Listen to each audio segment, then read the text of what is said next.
Você sabia que duas empresas do mesmo setor, elas podem ter tributação totalmente diferente, onde uma pode lucrar muito e outra lucrar um pouco menos por conta da forma que ela iniciou a sua empresa. Então vou dar um exemplo aqui que eu falei anteriormente sobre o regime do Simples Nacional.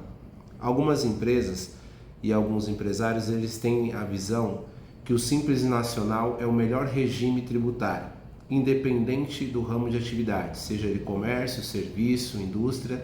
Ele acaba entendendo, enxergando que o Simples Nacional ele é o mais vantajoso. E eu já falei aqui nos vídeos anteriores que o Simples Nacional ele é um regime sim mais simples de você fazer tributos, de você fazer a sua tributação e fazer a sua apuração.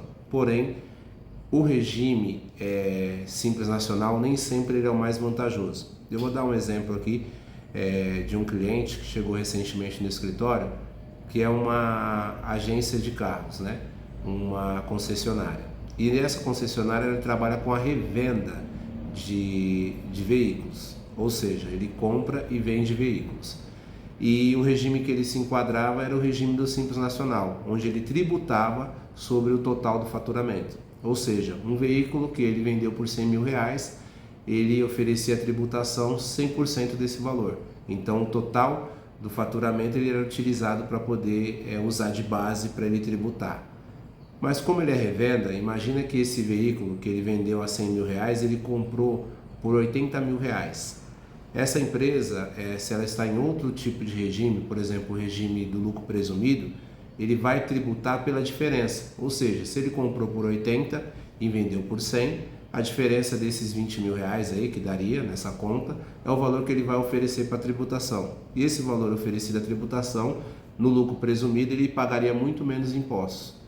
Então, é uma pequena análise, uma forma de você enxergar a empresa e tentar entender qual que é o regime tributário, quais são os quinais que se encontram nessa empresa, o tipo de atividade que é exercida, ele já vai fazer uma diferença enorme no final da linha.